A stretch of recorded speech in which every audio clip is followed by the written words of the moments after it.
ស្ដីបងប្អូនទាំងអស់គ្នាថ្ងៃនេះថ្ងៃទី25ខែ9ឆ្នាំ2025ហើយនេះភ្ញៀវក៏ត្រូវការស្លឹកស្ងួត2កញ្ចប់ហើយកូនពូជប្រទាលហ្នឹង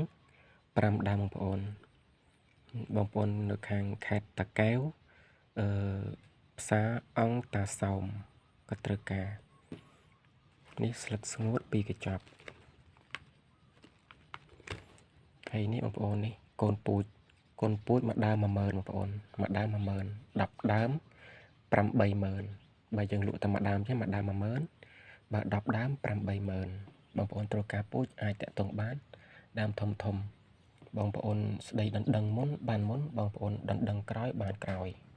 ដណ្ដឹងមុនរើសបានធំដណ្ដឹងក្រោយតាមដំណើរ